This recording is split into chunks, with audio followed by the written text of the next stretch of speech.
Can I get a hell yeah? Wow, here we go. Hello. I'm in the back of the van in a quick zigzag. Gonna give you a preview, if you can hear me, if the systems are gonna hold up. Forgive the surroundings. Oh, are we? Can you hear me? Hello, Moscow. Come in, Moscow. See if anyone picks up. Somebody give me a nudge before I start babbling on. I'm trapped. It's going to be hilarious if it works. If it works. Can I have a comment? Can I have a hello? How you doing? Oh, I've got some preview. Yes, brother. I hear you. Nice one, Quinn. Thank you very much. It is. It's about 10:30, I think, something like that here. We've come to see some family of the Queen's near the Austrian border. So you may remember we came to bury her late father earlier in the year. The family that are connected to her father are this side of Hungary, which is quite a trek, 300 and something kilometres away from the family village. So you'll have to allow me some time today because yeah, I've got some I've got a preview to give you. I'm not going to give you 28 pages, 11,834 words on a sketchy internet connection in the back of the van. So I'm going to give you a summarization, a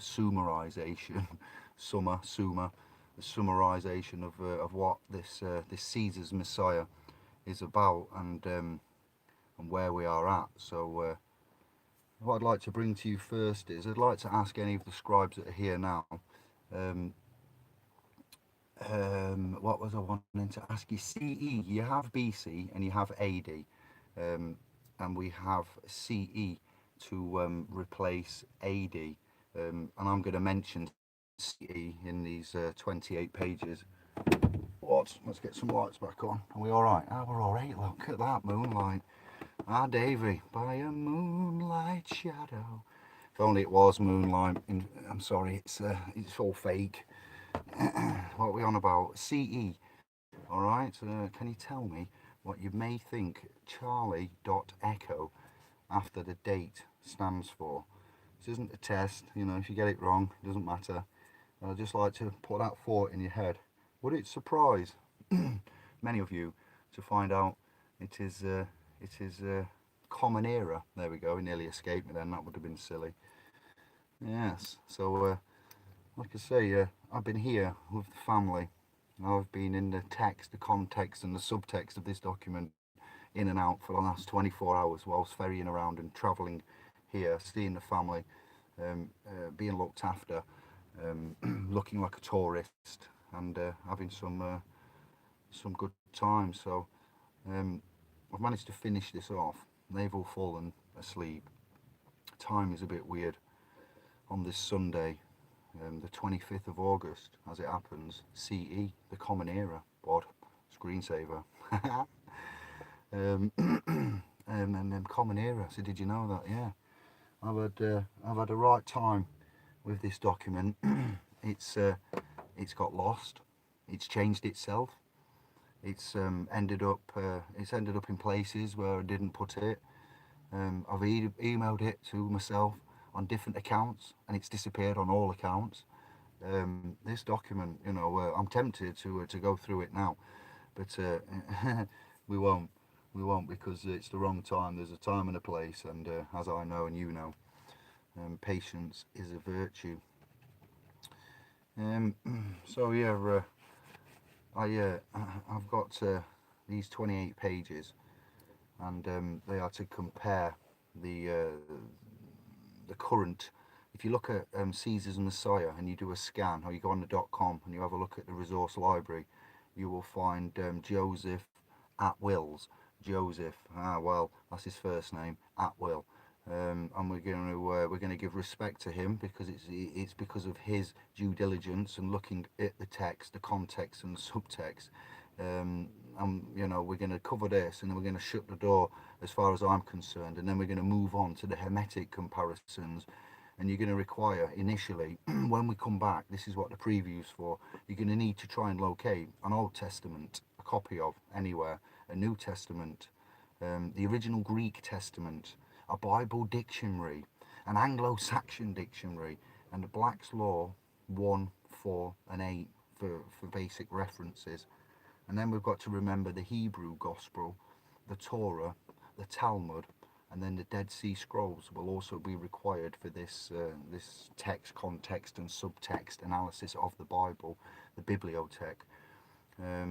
Why would we need all of them? You don't need all of them, but it would be a delight for your self, you know, knowledge and awareness of where we're going to go with this, and it will make it a whole lot easier, and you won't have to rely upon others, and you can do it yourself, and believe me, you can do it yourself. So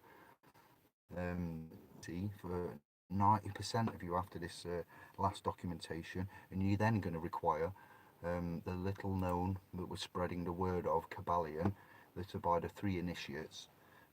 And all of these documents that I've just mentioned are soon to be featured in our resource library and vault on SPL's Pro. So that's your setup, alright? You will then need a pad and a pen to listen to me, to make notes as I go through this. This is another in its raw context file, alright? This is from initially, you do that search and you find anything you can on the Caesar's Messiah, alright, scribes, and what you're going to do, hello to the 11, much love to you, Bosch. What you're going to do is you're going to get PDFs and blogs and word sites, different things. Even I think it's called CaesarsMessiah.com or something. You're going to go to, you're going to find and have a look and get familiar. You will find a PDF by Joseph Atwill. If any of you are privileged enough to already know this, then fist bumps to you, because you are there where I need you to be. To let me just open. I need some air. So it's still about 30 degrees here, you see. So I may be wearing a shirt, but I can't come. I won't be exposing me sen like Bear Trust, Bear Dave. No, not torso, not this time. So yeah, this means that you'll be where we want you to be. If you haven't heard of Caesar's Messiah works, there are a lot of scholars out there that have put independent works about the Bible and their references and their studies, and about the text, the context and the subtext. These are 3 areas of our language that you will come to know, like when we do hangouts and chats and we interview or are interviewed. We are conscious of these 3 areas, and when you're looking at a body of work, you are able to apply parallels to the environment and to the text and the subtext. And when you've got these, what I've just mentioned here, that is what you're going to be doing and looking for when you get into the story. And you know, so I'm going to give you a little bit of a preview now. It doesn't matter who's in the house, everyone's got the love.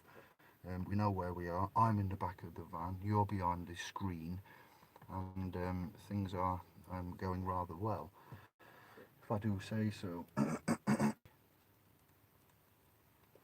We'll give it half an hour, and then I'm going to cut it short. Give me a 30-minute warning, please, and say, you know, because I've got to bear in mind where I am. I'm in a back garden with a horse dog called Rudy. I will show you him tomorrow. He's fell in love with me. He wants jiggy jiggy. He's about 5 foot, 4.5 foot tall, and I think he's a Rottie, to be fair. So we're going to bear in mind the environment, but I'm so itching to read some of this and to bring you this man Joseph Atwill, Caesar's Messiah. Get you prepped and primed, give you a little preview, and as soon as I can, I'm going to read you all 11,834 words and 28 pages of what I've cobbled together of this file that may not be here tomorrow, by the way things are going. So here we go. Sit back, relax. Thank you for spending time with me in this live and direct setting. Let me make sure I've got some juice. Yep. Who was Jesus? Question mark. Who wrote the Gospels? Question mark. Why are they written in Greek? Question mark. Why did they have a pro-Roman perspective? Another question mark. And why was the religion headquartered in Rome? So those are 1, 2, 3, 4, 5 prominent questions immediately we'd like to look at before we go anywhere. Who was he? Who, what, why, where, and when is often the best way. Those are the mysteries that we see about the Gospels and surrounding the origin of the Christian religion. It is a subject surrounded in mystery for nearly 2019 years, or 40 years after, 2000, nearly 2000 years. And the brother, I was going to say Joseph, clan name at will, is one of a number of scholars, self-initiates, from all around the realm who are questioning the historic facts behind these ancient mysteries. When examining the actual history of the Church and the Christian religion, many of the answers provided by the Church and Christian scholars do not hold up to the non-Catholic or state bias, rigorous scrutiny that we will apply to it. As we have said before, this is really important for man and our associated culture to understand when and where Christianity came from. No doubt Christians have done a lot of good for the world.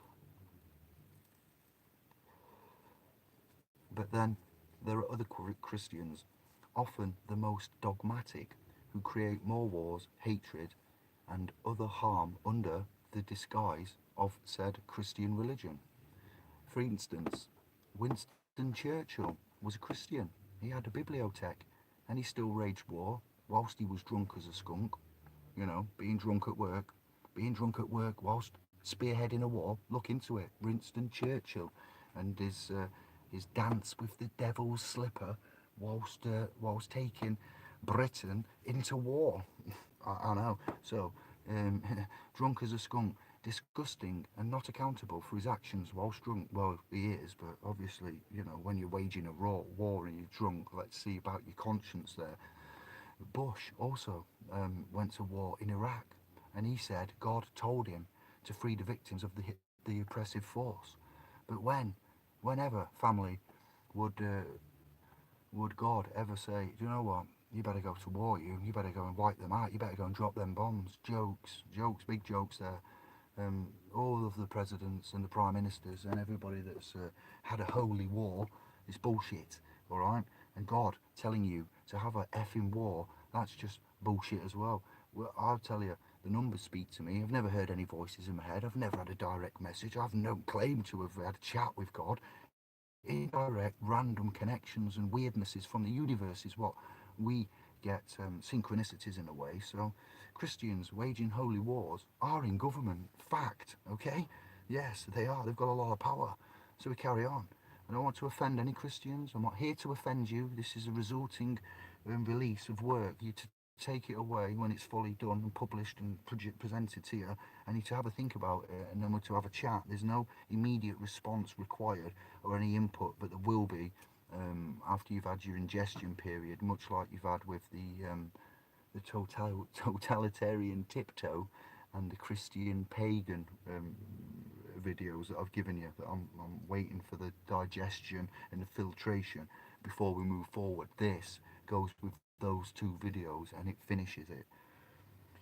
In studying how Christianity emerged, many of the researchers have agreed that it was used as a political tool to control the masses of the day.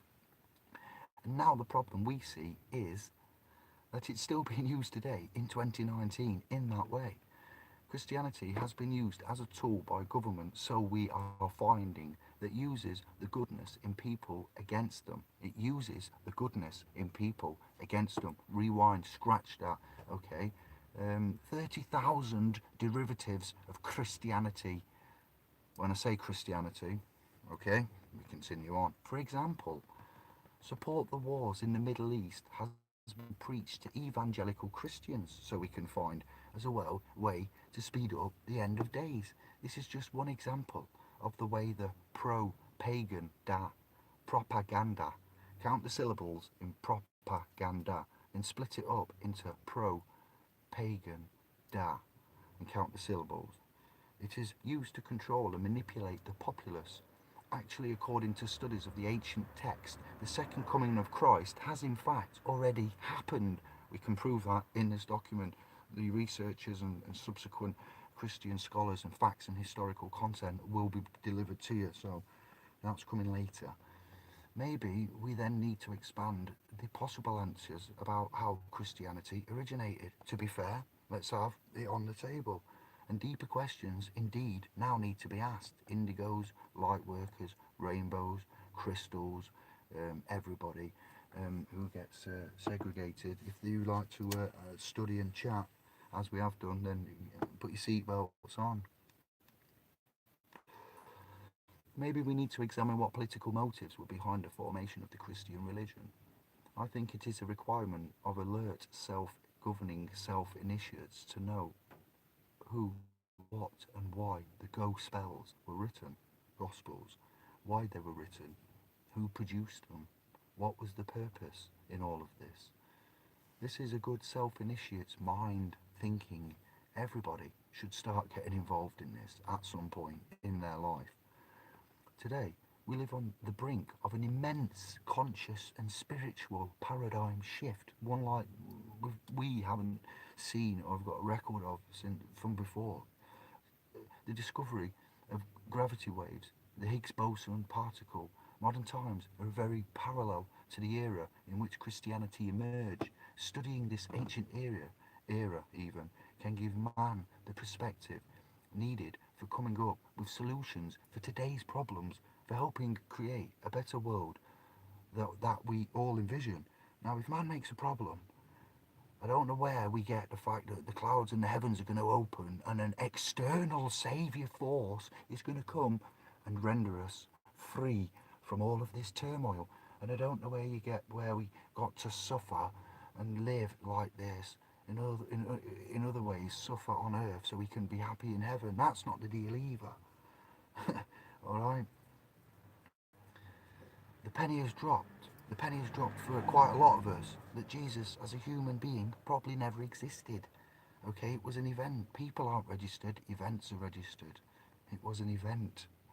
The presentation of the Jesus character is somewhat of a composite of many messianic leaders of the times, the ages, the years. Let's go back to the drawing board and we will leave aside all of the assumptions of the Christian history and let us look at the text afresh and consider every possibility. Let's open the whole game up. Yes, the real lies. We at SPL's Pro believe that the modern day Christianities is masquerading really as paganism. It's masquerading by a different name. Paganism masquerading by a different name. Go home, the divided Club of Rome. In 2019, it feels obvious. Some of us are saying that this character Jesus, Emmanuel, was a sun god turned into a Jewish man. Now please remember, for the purposes of this video presentation and document, in all of this we are dealing with literature. We are not dealing with any factual, concise history, unless any of you can go and get it and put me a link in there. Alright? Challenge accepted. So stay with me, fam. The answer is, you need to know that there is no caput, zilchel, nilpois, nothing, no history to this character, Jesus and Jesus. It's entirely, in my opinion, a literary creation about an event, a fiction, as we say, crucifixion, but that's spelt with an X. This is spelt with a T-I-C-T, but some Bible scholars, the Boxing Clever, just like the day after Christmas on Boxing Day, they're out there and they are continuing to work outside of the restrictions of mainstream Christian religious institutions, Catholic, all of them, non-Christian, all of the religious scholars, not just what we're looking at, all round the realm. This allows them the freedom to provide fresh insights and draw some startling conclusions about these religions, in this instance, how Christianity has been formed and founded. Okay? We have read a number of books on this subject. Indeed, we have. They're on the .com as well. This turned into a very long research period, and for Broseph Joseph it will, the key was found in the Dead Sea Scrolls. This is considered to be the only Jewish literature ever discovered from the 1st century AD or CE, Charlie Echo, which you now know as the Common Era. Think about it, Romans, common era later. The time that Jesus would have been preaching among the Jews. Alright, so the Dead Sea Scrolls, the only Jewish literature ever discovered from the 1st century AD or CE, the time that Jesus would have been, if he was alive, preaching among the Jews. Lock that in. The characters in the Dead Sea Scrolls were militaristic, and you can see that this movement wanted to push the foreigners out of Israel because they were indeed fundamentalists. Where the characters in the Gospel are different, they are pacifistic, they are turning the other cheek, they are giving to Caesar indeed what is Caesar's. How did a movement like Christianity come to exist in a region that was indeed occupied by Roman soldiers and had Jewish zealots within it that were going to push these Romans out? How would that be possible? If you study the other two major works of that era, the New Testament and the Wars of the Jews by Josephus, Santos brought Josephus to my shell likes. Never heard of him. He mentioned the Flavians, didn't know who they were. He mentioned the Franciscan friars. I don't know them. What? So here we go. Jeremita, Gematria, the numbers are really easy for me, but the lineage and the continuum of all of this, that's all I can say. So Santos, you got me on this path, and he's given me a great insight, and now I'm going to give back. I'm going to get this preview done, and then produce these 28 pages. We're on page 3, by the way. These are the 24, 5 pages that remain. So if you study the other two majors, War of the Jews, Josephus. Who was Josephus, you ask me? Okay then, I'm glad you asked. Let's go. He was a Roman court historian who described the war between the Romans and the Jews in the 1st century. Whilst reading these works side by side, Joseph Atwill noticed an amazing connection between them. Certain events from the ministry of Jesus seemed to closely parallel episodes from the military campaign of the Roman Caesar. Now, Caesar isn't the name of the emperor. Caesar is a title. Not everybody, but a few often get confused. Caesar, his name was Titus Flavius. Titus Flavius, a campaign which took place 40 years after Jesus supposedly lived. Now, efforts to understand these connections have now led man to an incredible discovery. Incredible, to say the least. Christianity had been invented by a little-known family of the Roman Caesars. They were called and named the Flavians, and they very, very kindly have left man documents to prove it. All right. The Flavians, who are they? Quinton Stanley, Milk. Come on, hey. The Flavians, they're not a household name. I know, I've never heard of them. That's what I'm hearing you say. I haven't either. And yet it is the Flavians who completely reshaped the Roman Empire in Rome. And of course, there's the Colosseum. We know what that is, which is understood to be the best known monument of the ancient Roman Empire. Perhaps the Colosseum is in fact Flavian of construction, produced during the Flavian period. There's a lot of evidence, by the way, coming up, a lot of hardcore first-hand evidence, alright? That's page 3. Page 4 and we're done. Page 4 and no more. 4 is the square. The square is D. And D is done. It's under the Flavians that both rabbinic, rabbis. It's under the Flavians that both rabbinic Judaism and Christianity take shape. Why would the Flavians be interested in creating religions? Much like today, their era was marked by political power struggles, a bankrupt economy, religious conflicts, and yada yada yada. Same old different day, yes, exactly. In the midst of the turmoil, the Flavians seized control of the Roman Empire and ushered in an immense paradigm shift. To understand the Flavians' rise to power, we need to go back to the reign of the previous powerful rulers, to the Julio-Claudian dynasty. Again, who are they? Never heard of them. Beginning with Julius Caesar in the year 49 AD or CE. The Julio-Claudians ruled Rome for over 100 annons, transforming the government from a republic into an empire.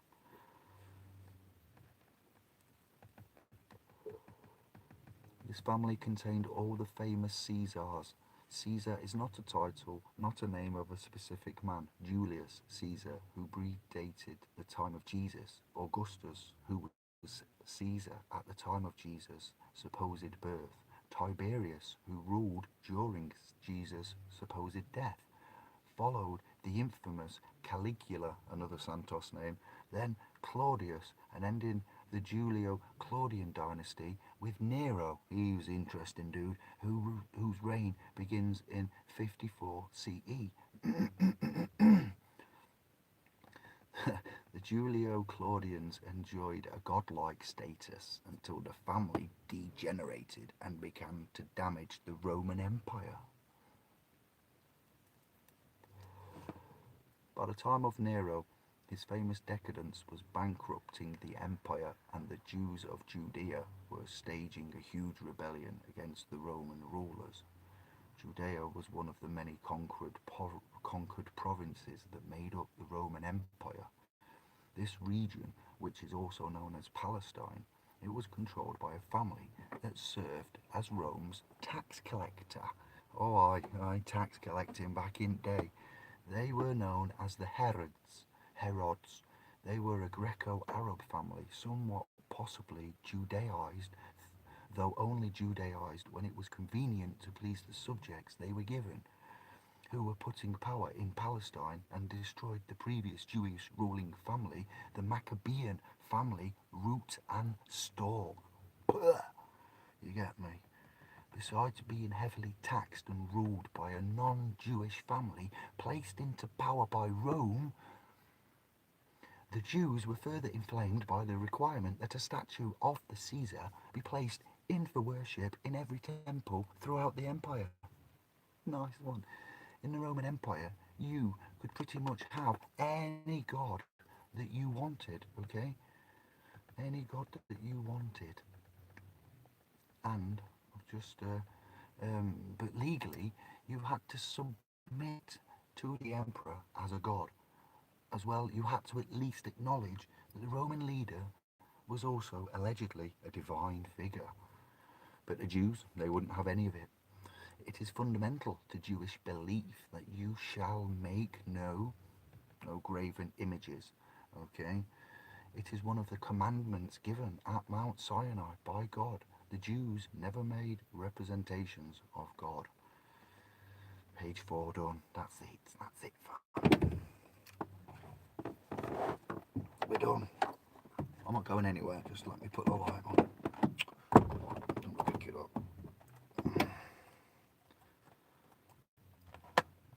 So I have that saved in 3 places. And there's a lot to bring to you. You will need, if you've just dropped in, you will need hello. Welcome to the Vancast in the Hungarian-Austrian border in Szentgotthard. That is Szenthghard, which is pronounced sex hard. Wow, yes, Szentgotthard. It's pronounced sex hard on the Hungarian-Austrian border. Brought Anne-Marie, the queen, the princess, and the queen's mum, which would be queen number 2 then for me. Both queens, yes, here to see family, and things have run on. I'm here to provide a duty, and that I am doing. We're in one piece. We're all well. I have and many jobs to do, much to prioritise, and yeah, we're in a good place. I hope you're all well. I'm not going to go straight to the comments. I'll keep the thread.